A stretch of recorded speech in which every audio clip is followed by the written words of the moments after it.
Have you ever come up to a dungeon in WoW and wanted to know, if you could peel back the layers of the world, how is it really laid out below the surface? Or maybe wondered what the differences are between the outside world version and the instanced version?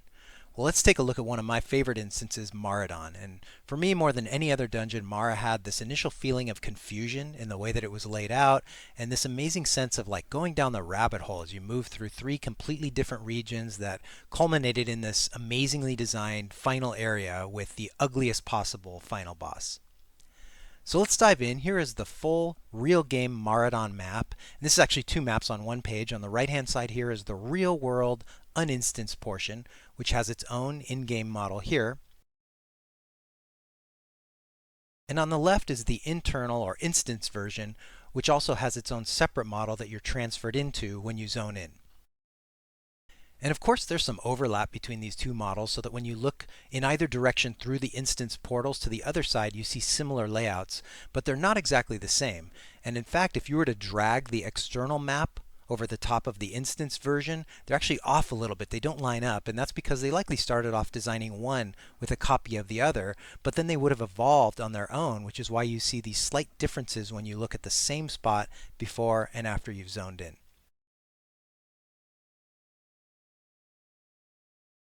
So let's walk through the dungeon looking at the map, the in-game run-through, and the model, starting here with the external dungeon entrance. So we start off at the big entrance, going through these doors here in Desolace. You make your way into this first room, and if you spin around the model, you can see the shape of the room. It's a sort of big oblong shape, and it's got this staircase in it that you can see from underneath. We make our way through this first little tunnel on the right hand side, and it's actually sort of this horseshoe shaped roundabout that you could cut across if you go through that little room in the center. And we sort of stay to the left and come down this next little pathway.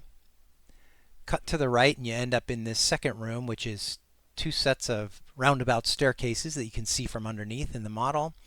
And you make this next left-hand turn and you're in one of the most important parts in all of Maraudon, this sort of intersecting room where you can choose to go left toward purple, right toward orange, or to the center, which is where you would actually go to teleport into Inner Maraudon if you have the Scepter of Celebros. But for this, let's go to the purple side first. So we're making our way into this next room where you cross over this bridge. You're actually in the spot where you would be in the teleport room as well to your left on the gameplay side. And you actually see that room in the model in that little octagon shape at the bottom here. We make our way through this sort of snake-shaped tunnel, continuing on over to where the instance is. And coming up here on the right will be the instance portal. And you can see the portal also in the model, designated by that ring, of course. And before we go in, if you turn to the left, you can see that the entire room is just this big series of intertwining bridges and multi-layered things that are all dedicated to completing the quest Shadow Shard fragments by killing these different rumblers and smashers in here. So that whole place all doubles back on itself and you get to the instance portal, which looks like this. And one of the interesting things for me is if you could somehow get through the instance portal without porting in, what would you see? Well, you could make this little roundabout and then you drop off into space. So here we are back at that intersecting room. This time we go to the right and go toward the orange side. Make our way past the crushers and the lizards on this side into this, again, sort of horseshoe-shaped roundabout that we go past. You come up on this pool here with Cavern in it, and she's the one that gives you the quest Legends of Maraudon to get the rod and the diamond from the bosses inside and start to complete your scepter. You come up to this orange pool, which is where you would fill up a vial for the quest Vile Tongue Corruption. And then the rest of this is a long roundabout through bridges, and it's way down to get to the instance portal. And what you'll find in this area, both orange and purple, is 3 out of the 5 cons, which are the centaurs that you're looking for if you want to complete the quest Pariah's Instructions. And sort of interesting, if you know the story, you're heading in to find out what happened to Princess Theradras when she was awakened by the Torrent at some point, and the Druid sent in one of their powerful keepers of the grove, Zeatar, to investigate what's going on, but he somehow got seduced by her, and then their offsprings are these 5 cons, which they actually started the centaur race. And Zeatar realizes his mistake or something, and then he tells the 5 cons, and then they kill him, and then Princess Thera just rages and traps his spirit. in the dungeon and circles around it, and more druids are sent in to help Celebras and the female dryads, and they get corrupted and you have to get them. So it's a pretty cool story. So anyway, here in orange we reach the instance portal. Again, you can see past it is a copy of what will be inside the instance, actually this room here, and you can see it on the model, and they built quite a bit of it just so that you could look through and see it goes all the way over to this, which would be the left hand side, and that's where it's sort of cut off. Alright, so let's zone into the orange side. You can see we end up in that same room, but now the instance version, and you can see it on the model as well, shaped exactly the same, but now it continues into that green part of the model. So we make our way in, we have to round our way up these stairs and across this bridge and in, and you can see that the lighting effects aren't added in the model side, but you can see that it's the same layout, of course, and we head in. And hey, if you made it this far, thank you so much. I have no idea if this type of stuff is interesting to anyone other than me, so if you want to let me know in the comments, or you have suggestions on how to make this videos like this better, or other topics you want to see, I really appreciate any feedback. And of course, if you're willing to subscribe, that's awesome. All right, enough of that. So we head in, we're coming through sort of this room here, we go through this little path and past the slimes, rounding our way around this little pathway here on the model to our left, around this, heading in here past the lashers, the worms, the slimes, and then there's occasional dryad sisters in here as well. And I really like how this progresses. Now we go down sort of underneath where we came in on the model. You can see how we go down, and things start to turn orange. You get these orange lights, and the whole look of the whole thing changes. There's more spikes, and then you arrive in the very orange Noxious Hollow, which is home to Noxian, the first boss, or Noxian, who would give you your Celebrian Rod if you're looking to get the Scepter quest done. It's one half of the pieces that you're going to need. I guess 1/3, because you'll get another piece from Celebrian as well. But once you kill him, you sort of double back the direction that you were, but you're on sort of the right side on the model, looking up toward that tunnel that we're going to head out on the right, past many more lashers, rounding through this tunnel now. And then very quickly you come up to this next sort of dead end here, which has the second boss in it, Razorlash. Back in there, and you can see on the model that's where he would be as well. And once he's gone, you have to spin back around, but you're going to head through this little tunnel up this way on the model. You can see that. Make a sharp left turn, and then a right past these dryads, and then you arrive at a really cool area, the Poison Falls. And this is sort of the main convergence within the instance of where the purple side, the orange side come together with getting into Inner Maraudon. I really like this area. So you get to this point here, and now we're actually looking toward Inner Maraudon, and up on the left-hand side you can see the way into the purple area. On the right-hand side here you can see that little orange cave. That's the way back into the orange side, and then we're facing into the rest of the Poison Falls area towards Celebras and into Inner Maraudon. But let's go back and zone into now the purple side and come from that side. So we then zone in on that side of the model. You can see same thing. We zigzag around through, and the model's built out now. That's where it had ended previously. And you're in this really cool room. You could just drop down if you were playing and head right in, but I'm going around to show the whole thing. You round across this bridge. I really like this room because as a degenerate mage booster back in the day, right on that little platform there to my right is where I would, you could jump back and forth and kill 350 mobs with your blizzard. Those days are over, but we could certainly do that. So then you make your way down lower and in here. You can see to the left right in there, or where I just gave a look in the gameplay side, would sort of be a dead end. It's a lower area, so you make your way around this right side, or it's the bottom of the model portion that we're looking at here. In past all of these satyrs and sprites on this side, and this whole area is called the, what's it called? It's the Wicked Grotto, I believe. And the other orange area was called Foul Spore Cavern, incidentally, until we got to the Noxious Hollow. But this area, Wicked Grotto, again, all of these trees. There's another one of the cons, one of the two that's inside the instance. Past the trees, and then you get to this really cool, huge room that you can see there on the model, and I'll zoom in so that we can see the inside as well, where you got to zigzag your way up these big stairs, and you eventually get to the first boss in the purple side, who is Lord Viletongue. and he would be right back there on the gameplay side. So we come out of that area, and now we make our way along sort of this side here,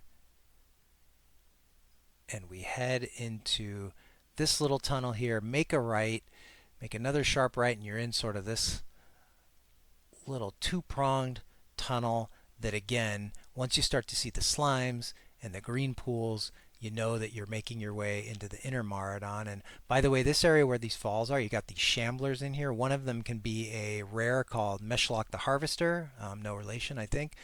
And then you make your way past these slimes, come around, you got the bigger slimes here. If you kill them and you're on hardcore, do not stand in them. It will kill you. You got to stay safe. Get over to this spot, you're going to look to the left, and again, now we're looking toward Inner Maraudon, and on the model, you can see, once I get in there, of course, none of the effects are added, none of the liquid, everything, but that's looking in toward Maraudon, and I will, toward Inner Maraudon, and I'll make my way down instead of jumping down like you could through the actual pathways, zigzagging your way down the ramp, and now we'll actually make our way in toward Inner Maraudon. And this area I really like. If you look at the ceiling here, you can see that lighting effect, and in the model it's sort of that big protrusion that gives it the depth effect from underneath. So unfortunately, as a gnome, you end up swimming here. It's the only one. Go past these Dryad Sisters, past the slimes, and then you come to a kind of a special area in the model. If you see, it's open from the top, and when you look up, you can start to see the sky. It's the first spot where it's open, and as you make your way further, you get to this little island, and you can see it on the model. It's a lighter brown circle, and that's where Celebras would be, who you would then kill and bring the rod that you got from Noxian, the diamond you got from Lord Viletongue, and then he will give you the scepter. You put all three together and you put it into this rock, and then all 5 people in the dungeon have to wait and go through all the RP, and then you can head in. So I head in this way. I actually end up going to the right on the gameplay, but I'm pointing to the left on the model. So you actually end up wrapping around to the left, and then you make a right turn, and you come to one of the most epic parts in the entire dungeon, where it really starts to look cool. This is Earthsong Falls, and it's all open to the sky, of course, which means that the model's open from up above, and just truly one of the best designed, most epic looking places in the entire game.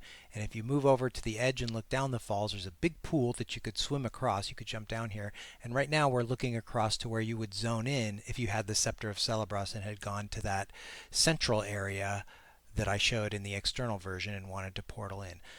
To get back to this point, you could wind your way back up. I'm actually going to go down that way and show this way to get down. So you wind your way around through this little tube-like tunnel. You can see it on the model there. Past several packs of worms. On the right is just a big area with several packs of worms that you could grab, but you can completely skip them. You come across this bridge. And you can see on the inside of the model, the lighting effects aren't added, but of course it is exactly the same.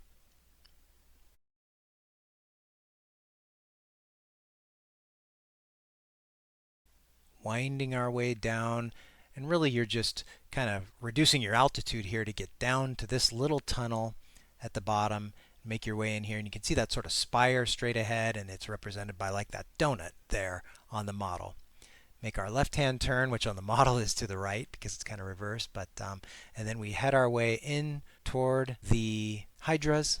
And if we went straight here or along the bottom of the model, we'd make our way into true Inner Maraudon here. But I'm going to show for a second heading back into where we actually zone in if you use the scepter, which is this spot right here. And again, not to dwell on it, but just one of, I think, the most epically designed dungeons in all of Warcraft. I still remember getting to this point in December of 2004, like the 18th or whenever it was, on the first day that this place came out, and just thinking this is the best thing in all of WoW that I had run across, and I still love it to this day every time I get to this point. So anyway, we make our way in. You're going to go to this little tunnel here that you can see in the model, which is where we're entering now. Make the right-hand turn, and again you come out of the tunnel and you're into another spot where if you look at the ceiling, it's open, and that's why we can see that it's open in the model. And this is a complex area. It's like 3 stories here, this big tall room I'm looking at here. But we round about along this way, come up, and Special area here is covered by these trees, so I'm going to remove them for a second, but it's another sort of convergence or intersecting point right here where if you went to the right, it's where you'd come up from after killing Rot Grip that way.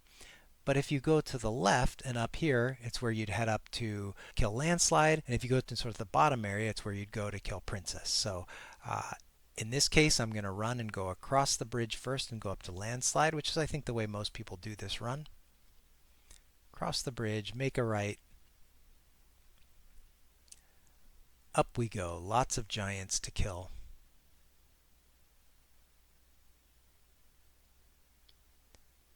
And the spot on the model that you can see that's on the right, that little sort of roundabout with the hole in the way, that's where Landslide is. He's right there where I was pointing with the mouse. You could see him back there. Make our way back down.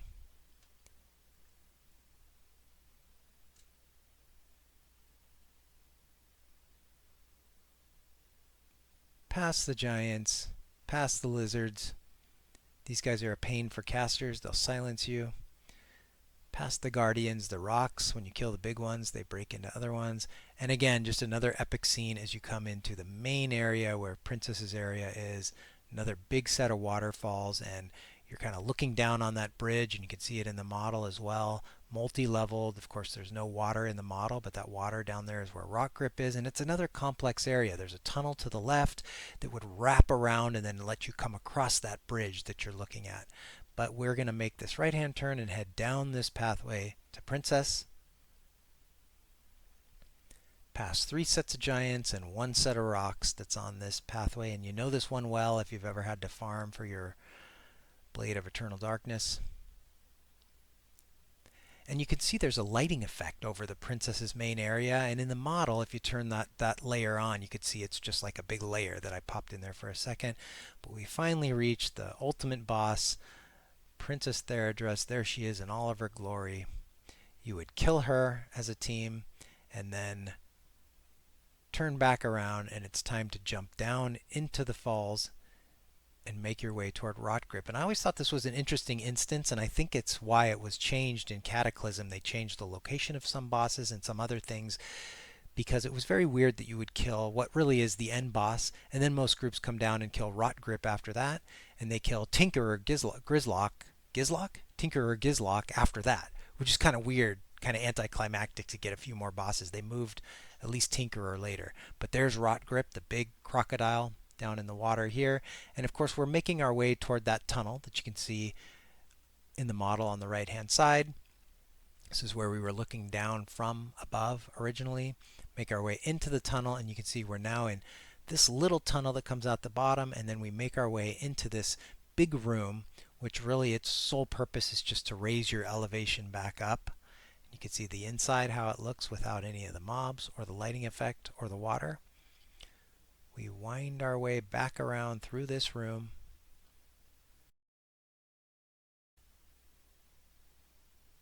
Past the worms, past the rocks. And when you come to this tunnel, you come in here and you're at the bridge that we were looking down on from where we had originally come in, and we look up at that spot there, and of course to the left here is where we ran down to get Princess. But now we're coming across that bridge, and this is sort of the last spot just to sort of get back up to where you were. I'll show that. Come around into this little tunnel that you can see on the model version, past the worms here, crisscrossing through here, get past the rocks, and as you round about to this spot, this little almost like cup-shaped portion on the model right there is where really who everyone kills last, Gizlock, the little troll is that you have to kill, goblin. And so then we get into this big room here that I zoomed out on just to show the whole thing. And it again is another thing whose sole purpose is just to raise your elevation back up. And you can see that when you look inside, that it's just several zigzagging ramps raising you back up. Make our way around. And then you come to this sort of big archway or big tunnel, and you can see I always refer to it as a donut on the model. It's a pillar inside the actual gameplay. And you come back on up to the same intersecting point where we were at before. And now, just to show one more thing, I'll race down and show you where Princess is. And if you get all the way down to Princess's main mound after killing her, which is where you would have freed Zeatar and gotten the Seed of Life from him that you take back to Moonglade, that's the last quest, you can log out here, and it's a Logout-skip. So that is an entire run through the Maraudon instance with the model. I hope that was interesting, folks. Thanks for watching.